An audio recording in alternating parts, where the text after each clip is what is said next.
Hello! ఈరోజు మసాలా వడ ఎలా చేసుకోవాలో చూసేద్దాం. ఈ మసాలా వడ కోసం కొత్తిమీర, ఆనియన్స్ సన్నగా తరుక్కొని ఇలా పెట్టుకున్నాను. ఒక 4 అవర్స్ ముందే పెట్టుకున్న శనగపప్పు తీసుకొని వాటర్ లేకుండా ఇలా కచ్చా పచ్చాగా రుబ్బి పెట్టుకున్నాను. ఇప్పుడు ఈ శనగపప్పులోకి ఆనియన్స్, కొత్తిమీర, పచ్చిమిరపకాయ, కరివేపాకు, కొద్దిగా అల్లం వేసుకొని మంచిగా కలుపుకోవాలి. కొద్దిగా జీలకర్ర, సోంపు కూడా వేసుకోవాలి. ఆయిల్ హీట్ అయిందో లేదో చెక్ చేసుకోవాలి. చూసారా, ఆయిల్ మంచిగా హీట్ అయిపోయింది. ఇప్పుడు వడ ఒత్తుకొని ఆయిల్లో వేసేసుకోవడమే.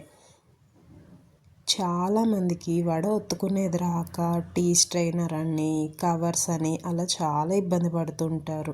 చూడండి, ఇలా చేయి తడి చేసుకొని ఇలా నొక్కేసుకున్నామనుకో ఈజీగా వడ వచ్చేస్తుంది. ఉద్ది వడ అయితే ఇంకా మంచిగా వస్తుంది. ఇలా ఈజీగా వేసేసుకోవచ్చు. ఆయిల్లో పైనుంచి వేయకుండా కింద నుంచి ఇలా స్లోగా వదులుకున్నామంటే ఆయిల్ కూడా చిట్లదు.